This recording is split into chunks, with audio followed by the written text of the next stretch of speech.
കൊച്ചു കൂട്ടുകാരെ, ഉണ്ണീശോയ്ക്കൊരു പുൽക്കൂട്. ഈശോ മിശിഹായ്ക്ക് സ്തുതിയായിരിക്കട്ടെ. എല്ലാവർക്കും മുസഫ സെന്റ് പോൾസ് ക്രിസ്ത്യൻ കമ്മ്യൂണിറ്റിയുടെ ക്രിസ്തുമസ് ആശംസകൾ. ഞാൻ ആൽഫി തെരേസ് ബിജു. വിശുദ്ധ ലൂക്ക അറിയിച്ച സുവിശേഷം 1-ാം അധ്യായം 30-ാം വാക്യം. ദൂതൻ അവളോട് പറഞ്ഞു, മറിയമേ, നീ ഭയപ്പെടേണ്ട, ദൈവസന്നിധിയിൽ നീ കൃപ കണ്ടെത്തിയിരിക്കുന്നു. ദൂതന്റെ വാക്കുകൾ കേട്ട് അസ്വസ്ഥതയായി അതിന്റെ അർത്ഥം എന്തെന്ന് ചിന്തിച്ചുകൊണ്ടിരിക്കുന്ന മറിയത്തെ ദൂതൻ പറയുന്ന വാക്കുകളാണിത്. എന്താണ് കൃപ? ബെനഡിക്ട് 16-ാമൻ പാപ്പ ഇപ്രകാരം പഠിപ്പിക്കുന്നു: ദൈവം നമ്മുടെ മേൽ നോക്കുന്നതാണ് കൃപ. അവിടുത്തെ സ്നേഹം കൊണ്ട് സ്പർശിക്കുന്നതാണ് കൃപ.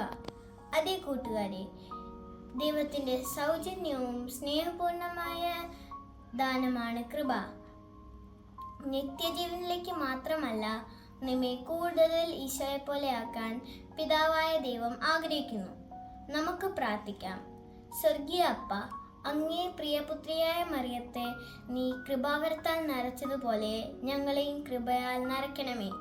ഇന്ന് 3 പ്രാവശ്യം നന്മ നിറഞ്ഞ മറിയമേ എന്ന ജപം ചൊല്ലി പ്രാർത്ഥിച്ച് ഉണ്ണീശോയ്ക്ക് ഒരു സോഫ്റ്റ് ടോയ് തയ്യാറാക്കി സമ്മാനിച്ചാലോ? ജയ് ക്രൈസ്റ്റ്. കൊച്ചു കൂട്ടുകാരെ, ഉണ്ണീശോയ്ക്കൊരു പുൽക്കൂട്.